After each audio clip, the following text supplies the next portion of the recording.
સમાચારમાં આગળ વાત કરીએ એક ટ્રેન ચૂકી જતા એક વ્યક્તિએ આખી ટ્રેનના પેસેન્જરના જીવ પડીકે બાંધી દીધા હતા।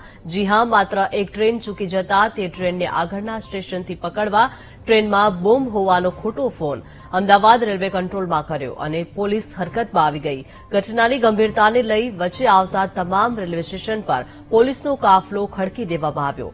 કંટ્રોલમાં ફોન આવ્યો ત્યારે ટ્રેન કલોલ ક્રોસ કરી ચૂકી હતી, જેથી તે ટ્રેનને મહેસાણા રેલવે સ્ટેશન પર રોકી દેવામાં આવી। પોલીસે ટ્રેનની સઘન તપાસ કરી પણ વાંધાજનક વસ્તુ ન મળી, પણ એક લાવારીસ બેગ મળી આવતા તેની તપાસ કરતા જાણવા મળ્યું કે એ અમિત સિંઘનો નંબર હતો। અમિત સિંઘ અમદાવાદથી જોધપુર જઈ રહ્યો હતો। ટ્રેન ચૂકી જતા ખોટો ફોન કરીને ટ્રેન રોકાવી હતી। અમિત સિંઘ આર્થિક સંકળામણ અનુભવતો હતો ત્યારે તે જીવન ટૂંકાવા જઈ રહ્યો હતો। બેગ ટ્રેનમાં મૂકી નીચે ઉતર્યો અને ટ્રેન ચૂકી જતા તેને આ ટ્રેન પકડવા ટ્રેનમાં બોમ્બ હોવાનો ખોટો ફોન અમદાવાદ રેલવે કંટ્રોલમાં કર્યો હોવાનું કબૂલ્યું હતું। પોલીસે અમિત સિંઘની ધરપકડ કરી આગળની કાર્યવાહી હાથ ધરી છે।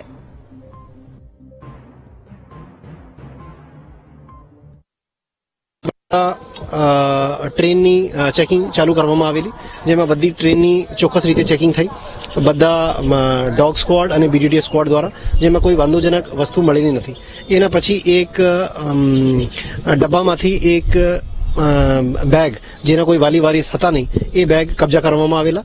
એમાં પોલીસને આગળ બી તપાસ ચાલુ રાખી અને એના પછી જે કંટ્રોલમાં જે નંબરથી ફોન આવ્યો હતો એવી રીતેના વિસ્ફોટક વાંધાજનક પદાર્થનો એમાં એની લોકેશન ટ્રેસ કરવામાં આવેલી, જેમાં એની લોકેશન મહેસાણાની આવતી હતી। તો થોડા શક લાગતો હતો કે એ માણસ કદાચ અમદાવાદથી અહીંયા પહોંચેલા છે। એમની પ્રાથમિક પૂછપરછ અત્યારે કરવામાં આવેલી છે। એ આઉટ ઓફ ફ્રસ્ટ્રેશન જે છે અનએમ્પ્લોયડ યુથ છે અને છેલ્લા ઘણા વખતથી એમને રોજગારી નથી, એટલે જે વિગતો અમારે ધ્યાને આવી છે એ ચોંકાવનારી છે કે પોતે સુસાઇડલ ટેન્ડન્સીઝની સાથે રાજસ્થાન જઈ રહ્યો હતો અને એમના જે પાર્સલની વાત છે એ પાર્સલની અંદર પણ અમને એક લિક્વિડ પેસ્ટિસાઇડ્સની બોટલ મળી છે, જે એની બાબતને પ્રસ્થાપિત કરે છે અને અત્યારે એ પ્રાથમિક સારવાર એમની કરાવી છે, કેમ કે એની માનસિક સ્થિતિ બરાબર નથી લાગતી।